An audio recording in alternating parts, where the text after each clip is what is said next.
வணக்கம். ஜஸ்மினி ஃபுட்ஸுக்கு உங்களை வரவேற்கிறேன். இன்றைக்கு நாங்க இலங்கையில மிகவும் பிரபலமான மாலை நேரங்கள்ல திருவோரங்கள்ல விற்கிற மாசி வடை செய்ய போறோம். வாங்க எப்படி செய்யணும்னு பார்க்கலாம். 300 கிராம் கடலைப்பருப்பு எடுத்திருக்கேன். இதை தண்ணி விட்டு ஊற வைப்போம். கிட்டத்தட்ட 2 மணித்தியாலத்துக்கு ஊற வைக்கணும். 2 மணித்தியாலமா ஊற வச்ச கடலைப்பருப்பை நாங்கள் நல்ல வடிவா கழுவி எடுப்போம்.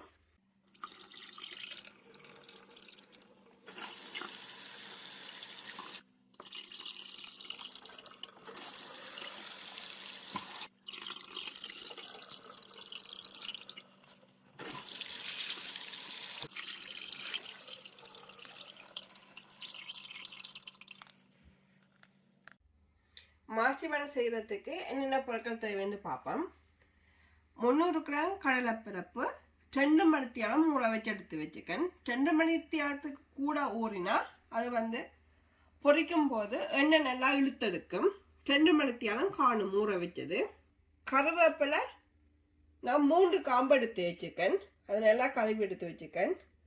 6 பச்சை மிளகாய், 5 செத்த மிளகாய், 1 மேசக்கரண்டி பெருஞ்சீரகம், 20 கிராம் மாசி சின்ன சின்ன துண்டுகளாக எடுத்து வச்சுக்கணும். இங்கே பாருங்க,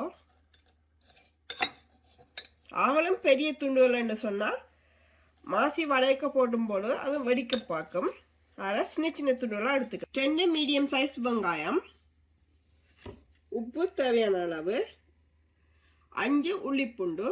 இது மாசி வடையோட சேர்த்து சாப்பிட்றதுக்கு ஒரு 15 செத்த மிளகாய் எடுத்து வச்சுருக்கேன். இவ்வளவு பொருட்களையும் வச்சு எப்படி மாசி வடை செய்யறேன்னு பார்ப்போம்.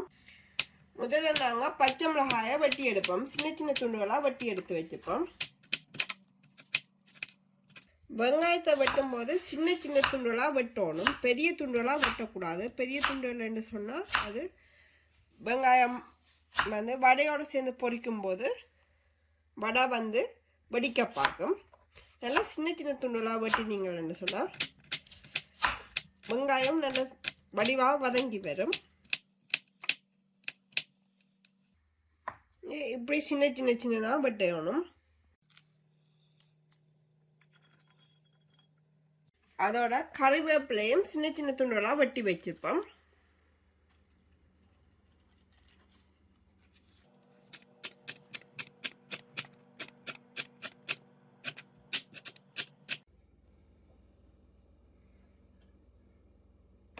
பொரிக்கிறதுக்கு செத்தல் மிளகாய் எடுத்து வச்சுக்கேன் 15. உப்பு தண்ணியில் ஊற வைக்க போகிறேன்.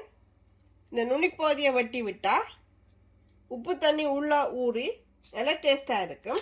அதுக்காக இந்த நுனிப்பகுதியை வெட்டி விடுறேன். நுனி வெட்டின மிளகாய் செத்த மிளகாய்க்குள்ளே உப்பு போட்டு தண்ணியை விட்டு ஒரு 5-6 நிமிஷம் ஊற வைப்போம்.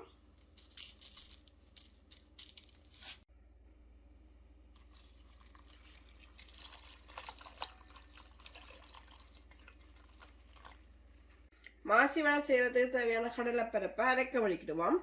முதலாவதாக நாங்கள் 5 செத்த மிளகாய் எடுத்து வச்சுக்கேன். அதை முதல்ல அரைப்போம். கடலைப்பருப்பை நான் அறுவல் நறுவலாக தான் அரைக்க போகிறேன். அறுவல் அரைக்கும் போது செத்த மிளகாய் வடிவாக அரைப்படாது என்பதற்காக முதல்ல செத்த மிளகாய் அரைப்போம்.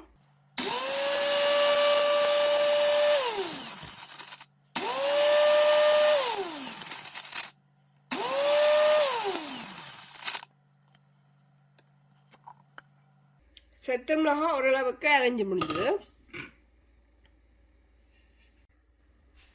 இதற்குள்ள கடலைப்பருப்பை அரைவாசியை போட்டு முதல்ல அரைப்போம்.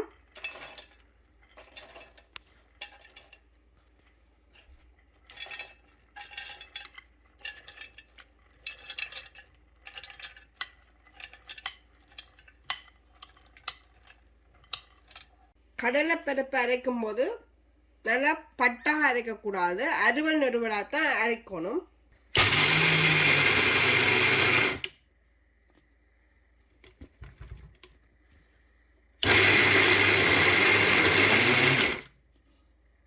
கண்ணேரம் சுத்த விட தேவையில்லை. ஒரு 2 சுத்து போட்டால் காணும். இங்கே பாருங்க,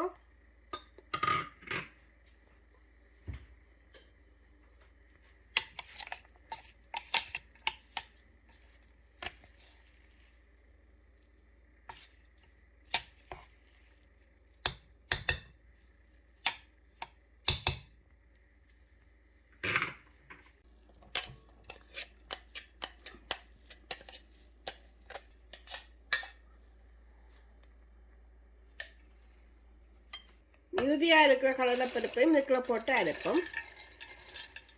நான் இந்த கடலைப்பருப்பை கண்ணீரம் மலைக்கையில் ஒரு சுற்றினா காணும்.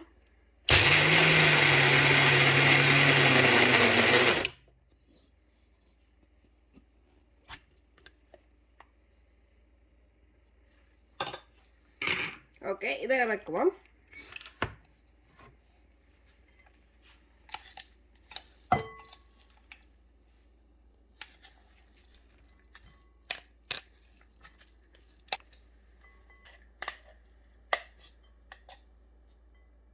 உள்ளி 5 பூண்டு உள்ளி நீங்கள் விருப்பம் என்று சொன்னால் கடலைப்பருப்போடு சேர்த்து அரைக்கலாம். அப்படி இல்லைன்னு சொன்னால் நீங்கள் இடித்து போட்டு போடுங்க, வித்தியாசமான டேஸ்ட்டாக இருக்கும்.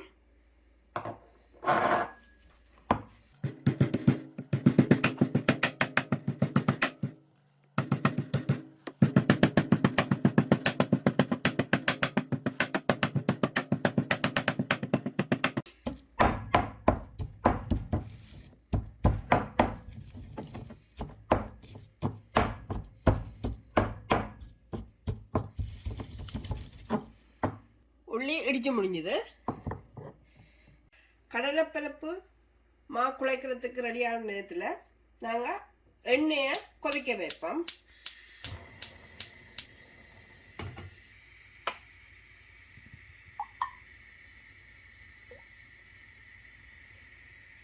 வடை மூழ்கி பொரிக்கிறதுக்கு தேவையான அளவு எண்ணெய் விடணும். இதற்குள்ள சின்ன வெட்டி வச்சுக்க வெங்காயத்தை முதல்ல போடுவோம். பச்சை மிளகாய் இதுக்குள்ள போட்டுக்கொள்வோம். கருவேப்பிலை அதையும் இதுக்குள்ள சேர்த்துக்கொள்வோம்.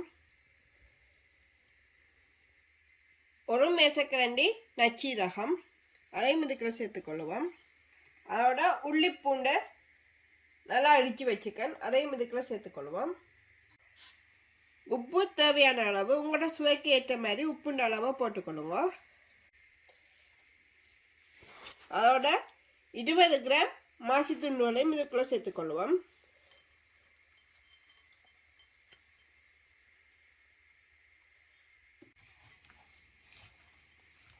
எல்லாத்தையும் வடிவாக மிக்ஸ் பண்ணி விடுவோம்.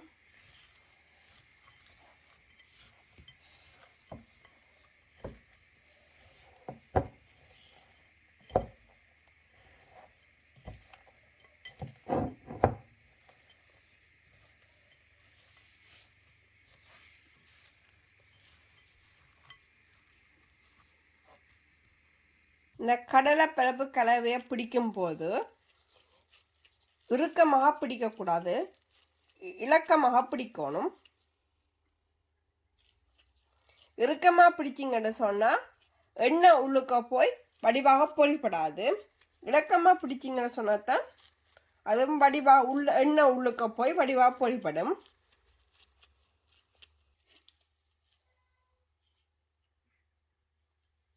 இந்த ஷேப்பில் இருக்கணும். உங்களுக்கு விருப்பம்னு சொன்னால் நீங்கள் ரவுண்டாகவும் செய்யலாம்.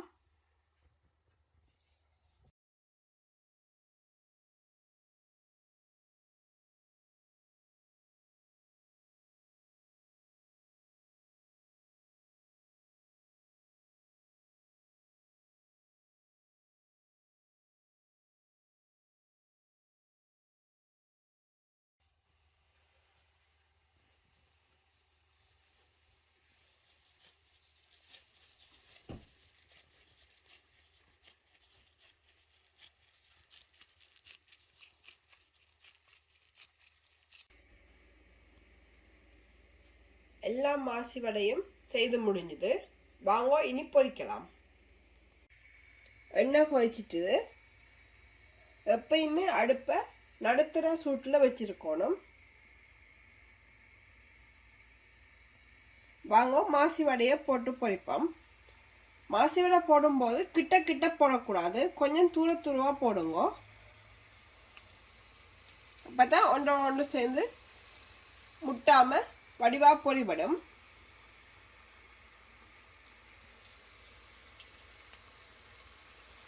வடையை போட்டு உடனே திருப்பக்கூடாது, 2 செகண்ட் கழிச்சு திருப்பலாம்.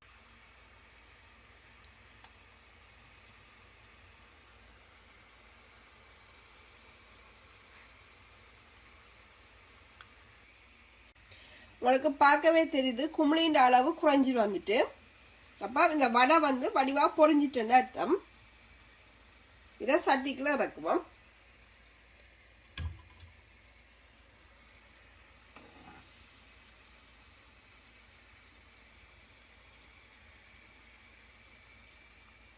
வடையை போடும்போது சட்டிக்கு டிஷ்யூ போடாமல் போட்டிங்கன்னு சொன்னால் நல்லா மொறு மொரண்டு இருக்கும்.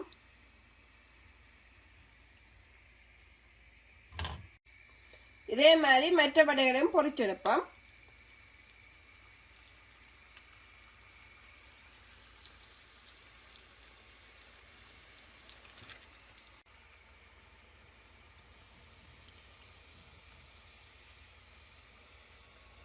எல்லா மாசி வடையும் பொரிச்சு முடிஞ்சது.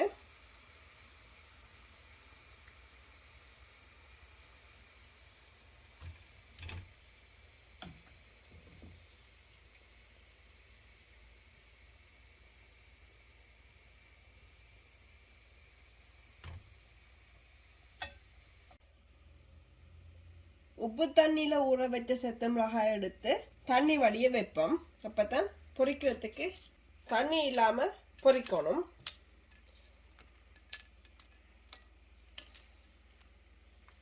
நாங்க இனி உப்பு தண்ணியில ஊற வச்ச செத்த மிளகாயும் மாசி வடை பொரிச்ச எண்ணெயிலேயே பொரித்தெடுப்போம்.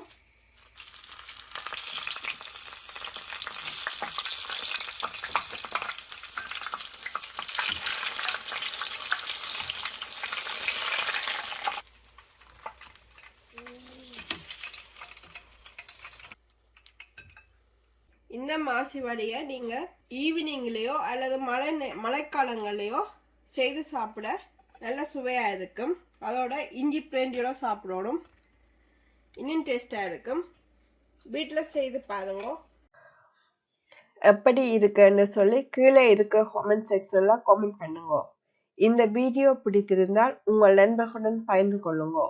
மீண்டும் ஒரு புதிய வீடியோவுடன் உங்களை சந்திக்கிறேன். நன்றி, வணக்கம்.